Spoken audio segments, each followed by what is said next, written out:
The divorce rate in the United States just crossed 50%. In the UK, 1 in 2 marriages ends before death. In Australia, a couple files for divorce every 2.5 minutes. We live in a generation that wants love more desperately than any before it, consumes more romantic content than any civilization in history, and yet cannot seem to make love last past the 5-year mark. And in the middle of this quiet epidemic of broken homes and lonely people, something is happening that researchers are only beginning to notice. Muslim marriages, on average, have significantly lower divorce rates than the national averages of the countries they live in. So the question worth asking is, what do they know that the rest of us don't? Maybe you're watching this because you're in a relationship that's starting to feel more like a negotiation than a partnership. Maybe you've been through a divorce and you're trying to understand where it went wrong. Maybe you're not married yet, but you are terrified, genuinely terrified, of choosing the wrong person and ending up like everyone else. Or maybe you're simply curious. Whatever brought you here, I want to promise you something. What we're going to uncover today isn't a list of religious rules or cultural customs.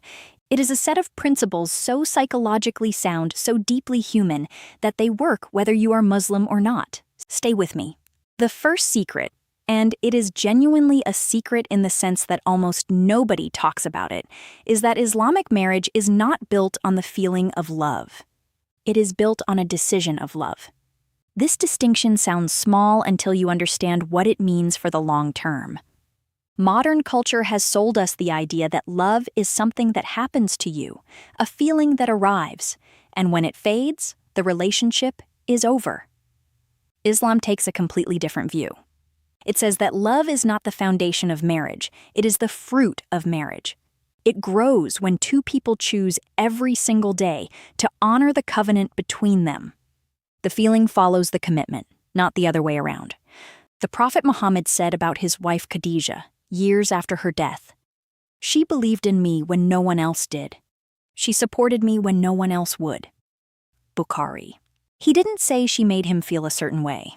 He described what she did, the choices she made, the loyalty she showed. Their love was forged in the fire of real life, not ignited by butterflies and maintained by good chemistry. And Allah describes the marital relationship in the Quran with one of the most beautiful verses ever written about human intimacy. وَمِنْ آيَاتِهِ أَنْ خَلَقَ لَكُم مِّنْ أَنفُسِكُمْ أَزْوَاجًا لِتَسْكُنُوا إِلَيْهَا وَجَعَلَ بَيْنَكُم مَّوَدَّةً وَرَحْمَةً.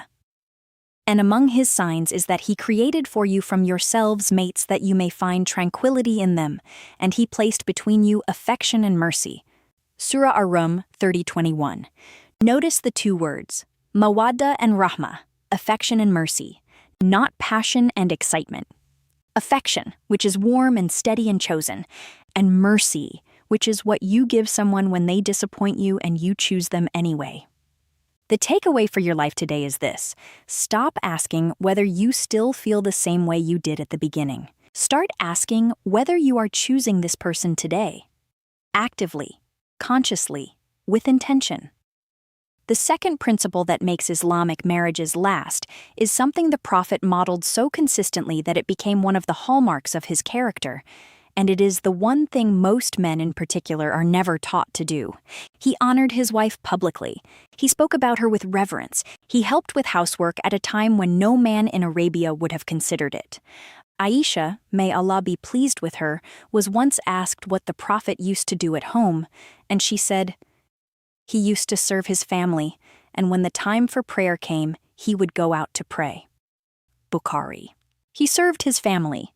The leader of a nation, the recipient of divine revelation, the man revered by over 1 billion people, he got up and helped at home, and he told his companions explicitly, "Khayrukum khayrukum li ahli, wa ana khayrukum li ahli." The best of you are the best to their families, and I am the best of you to my family. Tirmidhi. In a world where men are still often raised to see emotional labor as weakness and domestic contribution as beneath them, this hadith is nothing short of revolutionary. The marriages that last are not the ones where one person sacrifices everything for the other. They are the ones where both people see service to each other as an act of worship, as something that brings them closer to God, not just to each other. The takeaway: Do one specific act of service for your spouse today that you normally leave for them, not as a transaction, as a gift. The third principle is the one that modern couples fight about most and understand least, and Islam addresses it with a framework that is elegant in its simplicity. Every marriage has conflict, every single one. The question is not whether you will argue, you will, but what you believe the argument means. Modern culture has taught us that conflict is a sign of incompatibility, that if you really loved each other, you wouldn't fight this much, that the right relationship should feel easy. Islam says something entirely different. It says that the marriage covenant, the nikah, is described in the Quran as a mithaqan galiza, a solemn and weighty covenant. The same phrase is used in the Quran to describe Allah's covenant with the prophets. This is not a casual arrangement, it is a sacred bond, and sacred bonds require work, sacrifice, and the willingness to repair what breaks. The Prophet gave us the most practical piece of relationship advice ever recorded. He said, "La yafraku mu'minun mu'minatan in kariha minha khuluqan radiya minha akhara." A believing man should not hate a believing woman. If he dislikes one of her traits, he will be pleased with another. Muslim. This is acceptance in its most mature form, not the Instagram version of acceptance that says, love everything about your partner.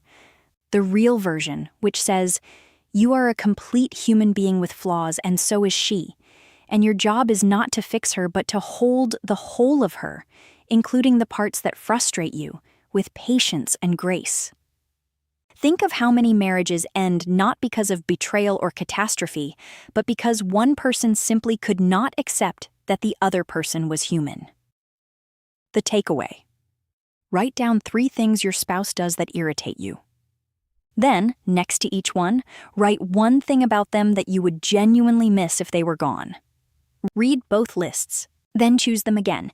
The fourth and perhaps most powerful principle is one that has no direct equivalent in secular relationship counseling, and it is the reason Muslim marriages have an anchor that other marriages often lack. In Islam, the marriage is not a contract between 2 people. It is a contract witnessed by Allah. The nikah is not just a legal arrangement or a romantic declaration, it is an act of worship.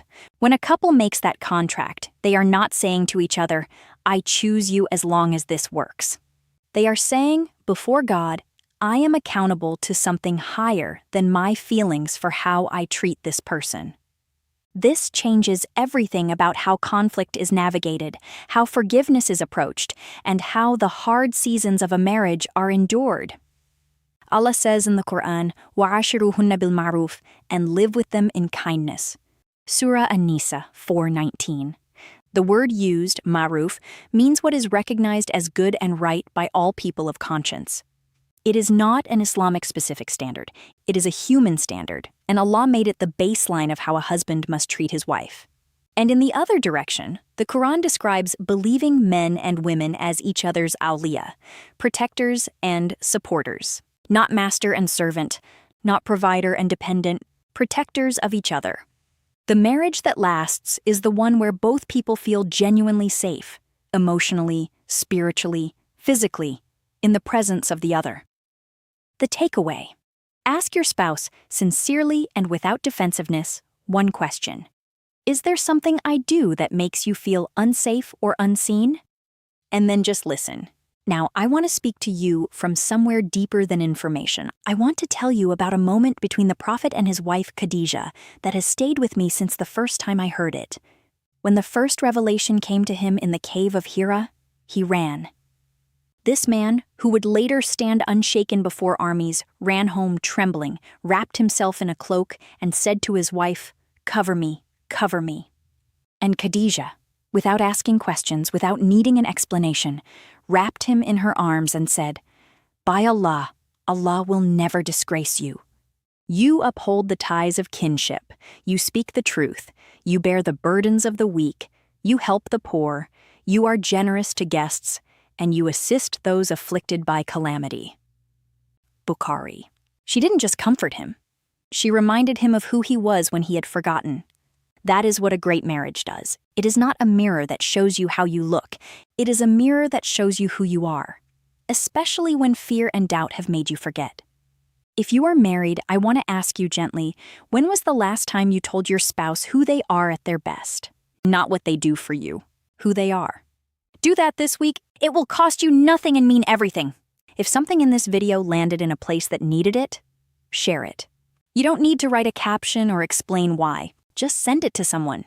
A friend who is struggling in their marriage, a sibling about to give up, someone who needs to be reminded that love, real love, is not a feeling you wait for. It is a practice you show up to, every single day. That act of sharing carries the weight of sadaqah, and Allah does not let that go unrewarded. And if you want to keep building your understanding of Islam, your relationships, your inner life, subscribe to this channel. Not for content, for community, because every week we sit together and uncover something true. Allahumma alif bayna qulubina wa aslih dhata baynina wahdina subul as-salam. O Allah, bring our hearts together, rectify what is between us, and guide us to the paths of peace. Bless every marriage that is struggling tonight with patience, and every heart searching for love with clarity and protection. Ameen. Next time, we are going to talk about something that hits even closer to home, the Islamic answer to loneliness, and why the most connected generation in history is also the loneliest. That one is going to be important. Don't miss it.